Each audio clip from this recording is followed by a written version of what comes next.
Hello students, स्वागत है आपका अपना यूट्यूब चैनल ऑनलाइन क्लासेस में। आज जो है क्लास 10th का जो है फिजिक्स का ऑब्जेक्टिव प्रश्न का नेक्स्ट पार्ट का वीडियो लेकर आ चुके हैं, जो परीक्षा के दृष्टिकोण से बहुत ही महत्वपूर्ण है। इसको शुरू से अंत तक देखिएगा और अच्छा लगे तो लाइक एंड शेयर ज़रूर करिएगा। आज जो चैप्टर की हम चर्चा करने वाले हैं वह है तीसरा पार्ट, यानी मानव नेत्र तथा रंग बिरंगा प्रसार। इसके बारे में चर्चा करेंगे। इससे ऑब्जेक्टिव बहुत ज़्यादा प्रश्न पूछता है, इसलिए शुरू से अंत तक देखिएगा और अच्छा लगे तो लाइक एंड शेयर ज़रूर करिएगा। ठीक है, तो पहला नंबर प्रश्न पे चलते हैं। पहला नंबर कह रहा है कि सामान्य नेत्र के लिए दूरबिंदु क्या है। तो सामान्य नेत्र के लिए जो है वह दूरबिंदु क्या होता है, आप लोगों को सबको मालूम होगा। तो दूरबिंदु जो है अनंत होता है। क्या होता है? अनंत। यदि पूछे सामान्य नेत्र का जो है निकट बिंदु जो है वह क्या होता, तो वह 25 सेंटीमीटर होता है। निकट बिंदु के लिए जो है वह कितना होता है? निकट बिंदु 25 सेंटीमीटर और दूर बिंदु जो होता है वह अनंत होता है। ठीक है, नेक्स्ट अब दूसरा नंबर प्रश्न पे चलते हैं।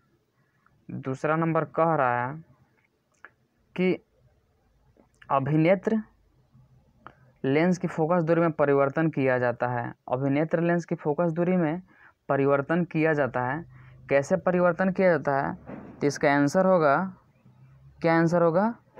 तो इसका आंसर होगा, आप लोग खुद से बताइए। तो पक्षमाभी पेशियों द्वारा, पक्षमाभी पेशियाँ द्वारा जो है फोकस दूरी को परिवर्तन किया जाता है।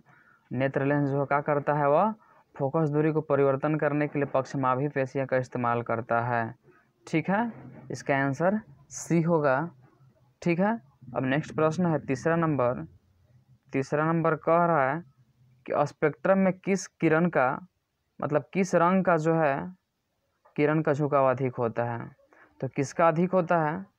तो इसका जो है झुकाव बात कर रहा है, तो झुकाव के लिए हम कौन सा होगा? तो झुकाव के लिए बैगनी रंग का। स्पेक्ट्रम में किस रंग के किरण का झुकाव अधिक होता है? तो बैगनी रंग का होता है। वही यदि किसका कम होता, तो कम जो होता है लाल रंग का होता है। इसलिए याद रखिएगा, झुकाव अधिक बोल रहा है तो बैगनी और कम बोले तो लाल। ठीक है, नेक्स्ट प्रश्न चौथा नंबर पर चलते हैं। चौथा नंबर कह रहा है कि स्पेक्ट्रम क्या, तो स्पेक्ट्रम प्राप्त करने के लिए किसका उपयोग होता है। तो स्पेक्ट्रम प्राप्त करने के लिए स्टूडेंट्स क्या होता है? तो प्रिज्म की आवश्यकता होती है। आप लोगों को सबको मालूम होगा स्पेक्ट्रम यानी कि 7 रंग का होता है, जिसको वर्णपटीय स्पेक्ट्रम बोलते हैं। वह 7 रंगों में जो है 7 रंग, सूर्य के प्रकाश को 7 रंग प्राप्त करने के लिए हम किस चीज़ का प्रयोग करते हैं? तो उसमें हम प्रिज्म का प्रयोग करते हैं। जब हम किसी सूर्य के प्रकाश को अंधेरे कमरे में ले जा कर के किसी प्रिज्म से होकर गुजारते हैं तो 7 अलग अलग रंगों में विभक्त हो जाती है, जिसे हम लोग क्या कहते हैं? उसे एक पर्दे पर प्राप्त कर लेते हैं, जिसे कहते हैं क्या? वर्णपटीय स्पेक्ट्रम कहते हैं। ठीक है, तो स्पेक्ट्रम प्राप्त करने के लिए किसका उपयोग किया जाता है? तो प्रिज्म का उपयोग किया जाता है। नेक्स्ट है पाँचवा नंबर प्रश्न। पाँचवा नंबर कह रहा है कि जो नेत्र निकट की वस्तु को साफ साफ नहीं देख सकता है, उस नेत्र में कौन सा दोष होता है। जो नेत्र जो है निकट की वस्तु को साफ साफ नहीं देख सकता है, उस नेत्र में क्या होता है? तो हम पहले ही बताया कि देखिए, जहाँ का साफ दिखता है वहीं दोष होता है, लेकिन यहाँ निकट का साफ नहीं देख रहा है तो दूर का साफ देख रहा है। तो दूर का साफ देख रहा है, इसलिए दूरदृष्टि दोष होगा। उसका आंसर क्या होगा? दूरदृष्टि दोष। कौन सा होगा? तो दूरदृष्टि दोष होगा। क्यों? क्योंकि जहाँ का साफ दिखाई देता है, यानी कि दूर का साफ दिखाई दे तो दूरदृष्टि दोष, और निकट का साफ दिखाई दे तो निकट दृष्टि दोष। चूंकि यहाँ बोल रहा है जो नेत्र निकट की वस्तु को साफ देख रहा है, तो निकट की वस्तु को साफ नहीं देख सकता है बोल रहा है, तो यानी कि दूर की वस्तु को साफ देख पा रहा है, तो साफ दूर की देख रहा है, इसलिए दूरदृष्टि दोष हुआ। और वही बोलता है कि जो नेत्र दूर की वस्तु को साफ नहीं देख पाता, यानी कि निकट का साफ देख पाता तो निकट का साफ देख पाता, तो इसलिए निकट दृष्टि दोष होता है। लेकिन इसका दूर की वस्तु साफ साफ देख रहा है, इसलिए दूरदृष्टि दोष होगा। ठीक है, नेक्स्ट है 6 नंबर प्रश्न। कह रहा है कि मानव नेत्र में जो है क्या होता है। तो किसी प्रकार का लेंस नहीं होता है, पहला ऑप्शन है। दूसरा है अवतल लेंस होता है। तीसरा उत्तल लेंस होता है। चौथा उत्तल दर्पण होता है। तो मानव नेत्र में हम बताए हैं कि उसमें कौन सा लेंस होता है? उत्तल लेंस होता है। ठीक है, कौन सा? उत्तल लेंस मानव नेत्र में होता है। सरल सूक्ष्मदर्शी की बात करें तो उसमें भी उत्तल लेंस ही होता है। संयुक्त सूक्ष्मदर्शी की बात करें तो उसमें भी उत्तल लेंस ही होता है। अधिकांश में जो है दूर की वस्तु को देखने के लिए हम लोग उत्तल लेंस का ही प्रयोग करते हैं। नेक्स्ट प्रश्न है 7 नंबर कि मानव नेत्र वस्तु का प्रतिबिंब निम्न में से किस भाग पर बनता है। मानव नेत्र जो है किसी वस्तु का प्रतिबिंब नेत्र के किस भाग पर बनता है, तो आप लोग को सभी को मालूम होगा कहाँ बनता है, तो रेटिना पर बनता है। कहाँ पे बनता है? रेटिना पर, जिसको क्या बोलते हैं? दृष्टि पटल। इसको और दूसरा नाम क्या है? दृष्टि पटल भी कहते हैं। तो जिस स्थान पर जो है किसी वस्तु का प्रतिबिंब मानव नेत्र में बनता है उसे दृष्टि पटल या रेटिना कहते हैं। अब 8 नंबर प्रश्न पे चलते हैं। 8 नंबर कह रहा सामान्य नेत्र में के रेटिना पर बनने वाला प्रतिबिंब होता है। तो सामान्य नेत्र के रेटिना पर जो प्रतिबिंब बनता है वह किस प्रकार का होता है? तो यह जो होता है किस प्रकार का होता है, आप लोग सभी को मालूम होगा क्या होता है, तो वास्तविक और उल्टा होता है। वास्तविक और उल्टा। मानव नेत्र में जब रेटिना पर जो प्रतिबिंब बनता है, आँख में जो हमारे बनता है, वह कैसा होता है? वास्तविक होता है लेकिन उल्टा बनता है। यानी कि हम सीधे खड़े हैं तो उल्टा बनता है, लेकिन वह जो है मानव मस्तिष्क जो है उसको सीधा करके हमारे यहाँ पे मतलब हमको महसूस कराता है। लेकिन यह जो है हमारे रेटिना पर वास्तविक बनता है और उल्टा बनता है। सीधा कभी भी मत मरिएगा, याद रखिएगा। वास्तविक बनता है और उल्टा बनता है, क्योंकि हमेशा वास्तविक जो होता है वह हमेशा उल्टा ही होता है, हम पहले ही बता चुके हैं। ठीक है, तो नेक्स्ट जो है 9 नंबर प्रश्न पे चलते हैं। 9 नंबर कह रहा है कि टिंडल प्रभाव क्या है? टिंडल प्रभाव प्रकाश की कौन सी परिघटना को प्रदर्शित करता है? टिंडल प्रभाव जो है प्रकाश की कौन सी परिघटना को प्रदर्शित करता है? तो इसका आंसर जो टिंडल प्रभाव जो होता है वह प्रकाश का प्रकीर्णन का। प्रकाश का प्रकीर्णन का। इसका आंसर क्या होगा? प्रकाश का प्रकीर्णन। प्रकाश के प्रकीर्णन के कारण जो टिंडल प्रभाव जो है वह कहीं कहीं बीच में जो है जो बारिश की बूंदें जो है कहीं कहीं लटक जाती है, उसमें जो है सूर्य का प्रकाश आता चमकता है, उसी को टिंडल प्रभाव कहते हैं। और बात करें प्रकाश का परिवर्तन, तो प्रकाश के परिवर्तन के कारण जो है कोई भी जो है पानी में रखा हुआ चीज़ टेढ़ा दिखाई देता है, छड़ी उड़ी, और सिक्का यदि डाल दिया जाए तो वह उठा हुआ प्रतीत होता है। यह सब जो प्रकाश के परिवर्तन का और प्रकाश के अपवर्तन का होता है। तो अब जो है नेक्स्ट है 10 नंबर प्रश्न। 10 नंबर कह रहा है कि दूरदृष्टि दोष वाली आँख साफ साफ देख सकता है। दूरदृष्टि दोष है तो वहाँ हम बताए हैं पहले कहाँ का साफ देखता है? जहाँ का दोष होता है। तो दूरदृष्टि दोष है इसलिए दूर की वस्तु को साफ साफ देखेगा। क्या होगा?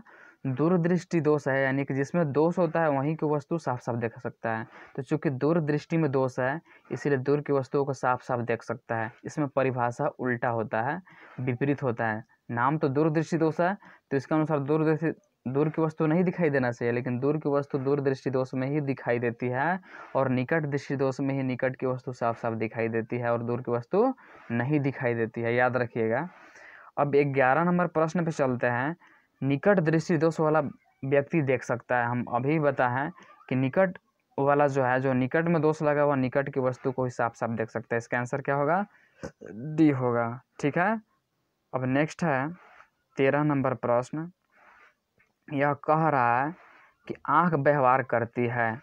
आँख जो है किस लेंस की तरह व्यवहार करती है? जिसका आंसर होगा बी, उत्तल लेंस की तरह। आँख जो है किस तरह का व्यवहार करता है?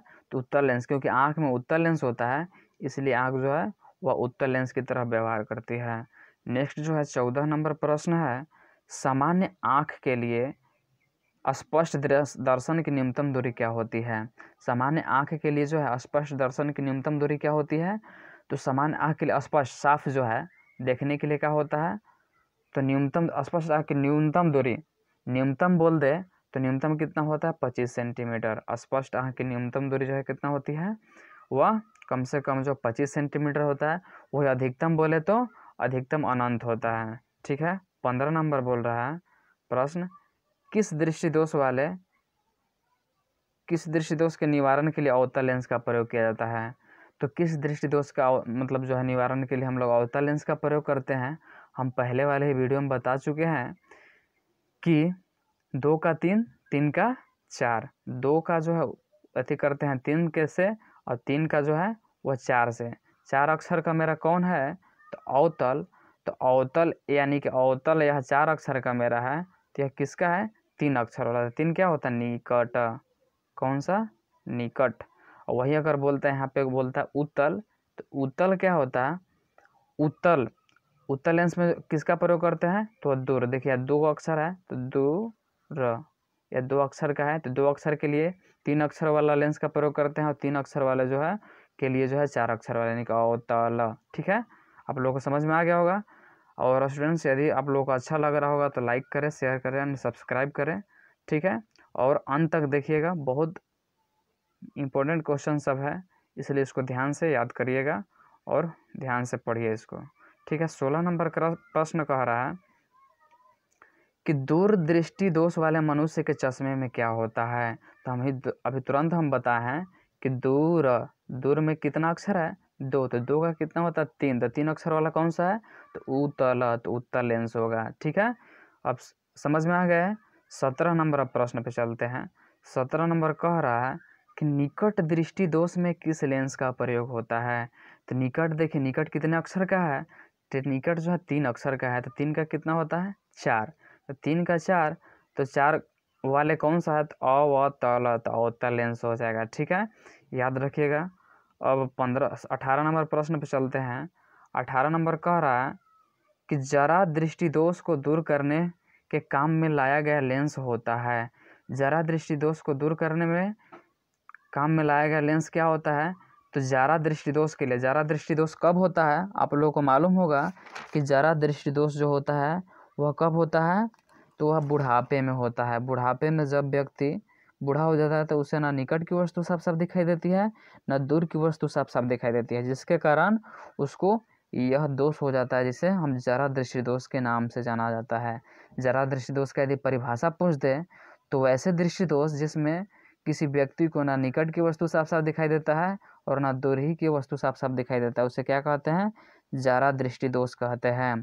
तो इसमें जो है यह दोष अधिकतर जो है बुढ़ापे में उत्पन्न होती है, बुढ़ापे में जो है, इसलिए इसमें हम किसका प्रयोग करते हैं, तो चूँकि निकट के भी नहीं दिखाई दे रहे हैं ना दूर का, इसलिए दोनों लेंस का प्रयोग करते हैं उसमें, उत्तल और अवतल। तो उसी को क्या बोलते हैं, बाइफोकल। बाइफोकल मतलब उसको हिंदी में क्या बोलते हैं, द्विफोक्सी, द्विफोक्सी लेंस कहते हैं। और द्विफोक्सी लेंस किसे कहते हैं, उसमें उत्तल भी लगा होता है और अवतल लेंस, दोनों लेंस लगा रहता है। क्यों, ताकि वह निकट की भी वस्तु देख ले सके और दूर की वस्तु भी देख सके। निकट देखने के लिए नीचे अगर चश्मा के यह पर्सन होता है तो नीचे जो है वह निकट की वस्तु को देखने के लिए वह नीचे अवतल लेंस लगा होता है, और सामने जो लगा रहता है वह उत्तल लेंस लगा होता है। ठीक है, अब 19 नंबर प्रश्न पर चलते हैं। 19 नंबर कह रहा है श्वेत प्रकाश में कितने वर्ण होते हैं। वर्ण मतलब क्या होते हैं, वर्ण मतलब रंग होता है। वर्ण मतलब क्या होता है, फिजिक्स में पढ़िएगा तो वर्ण मतलब रंग होता है, और हिंदी में वही पढ़िएगा तो वर्ण मतलब अक्षर होता है। लेकिन यहाँ फिजिक्स की हम पढ़ रहे हैं, इसलिए वर्ण मतलब क्या होता है, रंग। तो श्वेत, श्वेत मतलब उजला, उजला प्रकाश में कितने वर्ण होता है, कितने रंग होता है, तो 7 रंगों को मिलने से जो है वह श्वेत रंग का निर्माण होता है। इसलिए श्वेत प्रकाश में कितने रंग होते हैं, तो 7 वर्ण होते हैं। याद रखिएगा कितने वर्ण होते हैं, 7। ठीक है, अब 20 नंबर प्रश्न पे चलते हैं। 20 कह रहा है कि श्वेत प्रकाश की किरण जब प्रिज्म से होकर गुजरती है तब जो वर्ण सबसे अधिक विचलित होता है वह कौन सा है। तो श्वेत प्रकाश के किरण जब प्रिज्म से होकर गुजरती है, तो प्रिज्म से होकर गुजरती है तो 7 अलग अलग रंगों में विभक्त हो जाती है, तो सबका जो है विचलन किसी का कम किसी का ज़्यादा होता है। तो सबसे विचलित होने वाली जो है वह कौन सी है, आप लोग को सभी को मालूम होगा, तो आप लोग खुद से बताएं किसका है, तो बैगनी रंग। बैगनी रंग सबसे जो है अधिक विचलित होती है, इसका आंसर क्या होगा, बैगनी। ठीक है, और सबसे कम विचलित बोल दे तो सबसे कम के लिए लाल होता है। सबसे कम विचलित कौन होता है, लाल होता है। वही सबसे यदि बोलते सबसे अधिक प्रकीर्णित कौन होता है, तो वह जो है वह नीले रंग जो है अधिक प्रकीर्णित होते हैं। सबसे कम प्रकीर्णित कौन होते हैं, लाल होते हैं। ठीक है, याद रखें। प्रकीर्णन मतलब क्या होता है, छितराना। 21 नंबर प्रश्न पे चलते हैं। 21 नंबर कह रहा है कि श्वेत प्रकाश जब एक प्रिज्म से होकर गुजरता है तो जो वर्ण सबसे कम विचलित होता है, जस्ट अभी तुरंत हम पहले ही बताएं, तो वह कौन सा रंग होता है? तो कौन सबसे कम विचलित होता है? तो लाल। लाल रंग जो है सबसे कम विचलित होता है। और सबसे अधिक विचलित कौन होता है? तो बैगनी। अभी जस्ट बताए थे, बैगनी सबसे अधिक विचलित होता है और लाल सबसे कम विचलित होता है। 22 बोल रहा है कि प्रिज्म के भीतर से होकर गुजरने पर श्वेत प्रकाश के अपने विभिन्न घटकों में विभाजन को क्या कहते हैं? प्रिज्म के भीतर से होकर गुजरने पर श्वेत प्रकाश को अपने विभिन्न घटकों मतलब 7 अलग अलग रंगों में विभाजन होने की घटना को क्या कहते हैं? तो प्रकाश का जो है वर्ण विक्षेपण। हम पहले ही बताएं, प्रकाश का क्या बोलते हैं?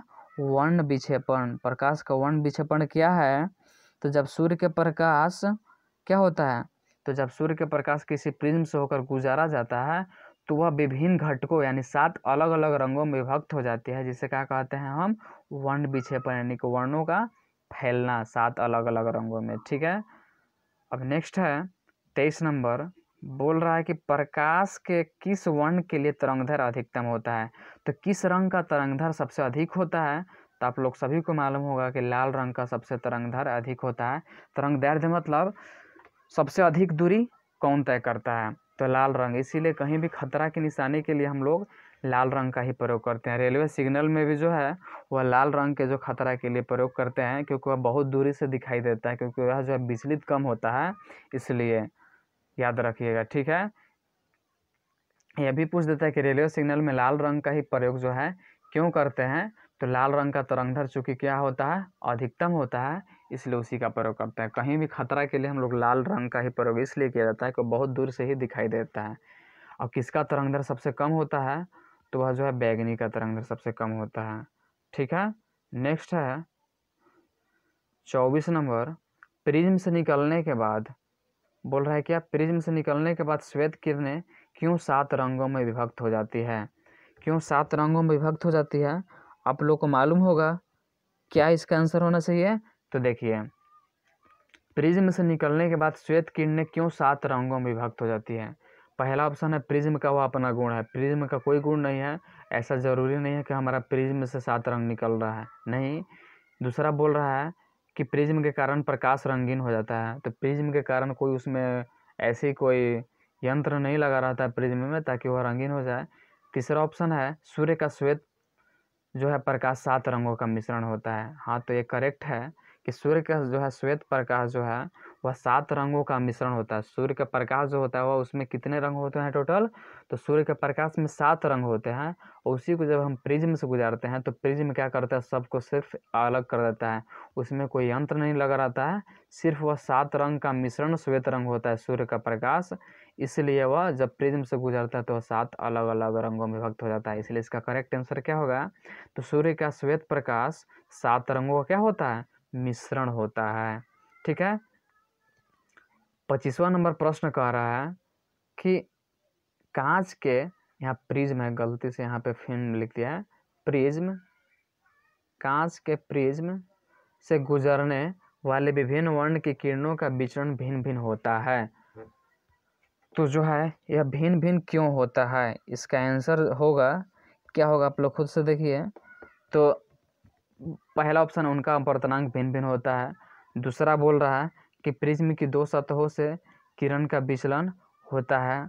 तीसरा ऑप्शन है विभिन्न रंगों का प्रकाश कांच में विभिन्न चाल से चलता है। चौथा ऑप्शन है प्रकाश एक विद्युत चुंबकीय तरंग है। तो इसका करेक्ट आंसर जो होगा वह क्या होगा? तो कांच के प्रिज्म से गुजरने वाली विभिन्न वर्णों के किरणें का विचलन भिन्न भिन्न इसलिए होता है क्योंकि विभिन्न रंगों का प्रकाश कांच में जो है क्या होता है? विभिन्न चाल से चलता है। किसी का चाल जो है रंग का कम होता है, किसी का अधिक होता है। लाल रंग का अधिक होता है और बैगनी सब का कम होता है, जिसके कारण यह जो है विचलन इस सब का भिन्न भिन्न होता है। किसके कारण? तो विभिन्न चाल से चलता है। चालों के कारण जो है विभिन्न चाल हो, यानी कम ज़्यादा होने के चाल के कारण यह जो है वह विचलन भिन्न भिन्न होता है। ठीक है। अब 26 नंबर प्रश्न पे चलते हैं। यह बोल रहा है कि प्रिज्म से गुजरने पर सूर्य के प्रकाश की किरणें विभिन्न चरणों में मतलब बंद हो जाती है। क्या बोल रहा है? सॉरी, क्वेश्चन जो है एक गलती लिखा गया है। बोला प्रिज्म से गुजरने पर सूर्य के प्रकाश की किरण विभिन्न वर्णों में बट जाती है। क्या यहाँ पे है, ये जो है वर्णों है, वर्ण मतलब रंगों में, वर्णों में बट जाती है,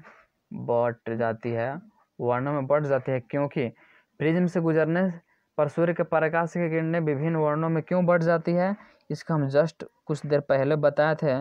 तो इसका आंसर क्या होगा, आप लोग खुद जान रहे हैं कि यह जो विभिन्न रंगों किरणों का विचलन भिन्न भिन्न होता है, विभिन्न किरणों का जो है विचलन भिन्न मतलब भिन्न भिन्न होता है, अलग अलग जो है विचलन होने के कारण इसका आंसर क्या होगा, तो विभिन्न किरणों का विचलन भिन्न भिन्न होता है। यानी सब किरण का, सब रंग का जो है विचलन कम ज़्यादा होने के कारण जो है वह विभिन्न वर्णों में बढ़ जाता है, अलग अलग रंगों में बढ़ जाता है। ठीक है, अब नेक्स्ट जो है 27 नंबर प्रश्न पे चलते हैं। यह बोल रहा है एक उत्तल लेंस की फोकस दूरी 20 सेंटीमीटर है तो इसकी क्षमता क्या होगी। तो 20 सेंटीमीटर है तो इसकी क्षमता क्या होगी, तो क्षमता का सूत्र होता है D बराबर 1/f, यानी कि फोकस दूरी के व्युत्क्रम को लेंस की क्षमता कहते हैं। तो 1/20 हो गया, इस सेंटीमीटर है जिसको मीटर में बदलने के लिए ऊपर ही 100 से गुना कर देंगे। क्यों गुना कर देंगे, क्योंकि नीचे 100 होता तो ऊपर ही चल जाता, बटा में 20 के बटा में 100 होता तो 100 ऊपर चल रहा है, इसलिए डायरेक्टली हम गुना कर दिए।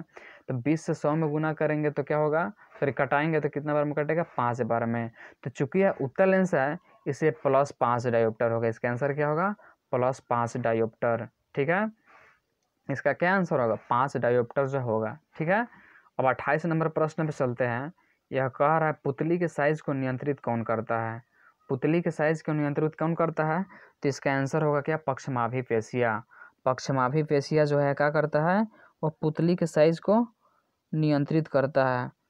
ठीक है, पुतली के साइज को नियंत्रित करता है। ठीक है, इसका आंसर ए हो जाएगा। अब 29 नंबर प्रश्न है, किस दृष्टिदोष को अवतल और उत्तल दोनों लेंसों से बने द्विफेक्षी लेंस द्वारा संशोधित किया जा सकता है। किस दृष्टिदोष को अवतल और उत्तल दोनों लेंसों से बनी द्विफेक्षी लेंस द्वारा संशोधित किया जाता है। तो किस दृष्टिदोष को, हम पहले ही बताए कौन सा ऐसा दृष्टिदोष है जिसमें अवतल और उत्तल दोनों लेंसों से बने, जिसको बोलते हैं जो अवतल और उत्तल दोनों लेंस से जो बनता है तो चश्मा, उसे क्या कहते हैं हम लोग, तो उसे हम लोग द्विफोक्सी कहते हैं, द्विफोक्सी लेंस कहते हैं। तो हम पहले ही बता चुके हैं जरा दृष्टिदोष, जरा दृष्टिदोष को दूर करने के लिए हम उत्तल और अवतल दोनों लेंस का प्रयोग करते हैं। क्यों करते हैं, क्योंकि जरा दृष्टिदोष में ना ही निकट की वस्तु साफ दिखाई देती है ना दूर की वस्तु, इसलिए उसमें दोनों लेंस का प्रयोग करते हैं। ठीक है, अब लास्ट नंबर प्रश्न है 30 नंबर, कह रहा है कि नेत्र में प्रवेश करने वाली प्रकाश किरणों का अधिकांश अपवर्तन होता है, अधिकांश जो है वह अपवर्तन होता है। इसका आंसर देना है, तो यह कहाँ होता है अधिकांश अपवर्तन, तो कॉर्निया के बाहरी पृष्ठ पर होता है। इसका आंसर सी हो जाएगा, कॉर्निया के बाहरी पृष्ठ पर अधिकांश अपवर्तन होता है। नेत्र में प्रवेश करने वाली प्रकाश किरणें को अधिकांश अपवर्तन होता है, किरणें का अधिकांश अपवर्तन कहाँ होता है, तो अधिकांश अपवर्तन जो होता है वह कॉर्निया के बाहरी पृष्ठ पर होता है। तो ठीक है स्टूडेंट्स, आज के लिए बस इतना ही।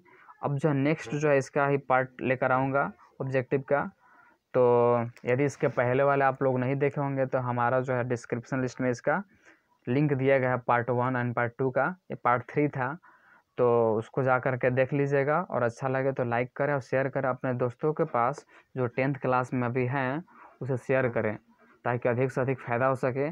और यह जो है प्रश्न जो है कंपटीशन लेवल का भी है, यानी कि जो है यह प्रतियोगिता परीक्षाओं में भी जो है पूछ सकता है, क्योंकि साइंस लगभग 9th और 10th से ही जो है हर एक प्रतियोगी परीक्षा में पूछता है। इसलिए आप लोग के जो है संबंधी जो है जो कंपटीशन का तैयारी भी कर रहे हैं उन लोगों को भी पास शेयर करें ताकि उन लोगों को भी जो है इस सारे प्रश्नों के बारे में जानकारी हो और परीक्षा में अच्छे अंक से सफल हो।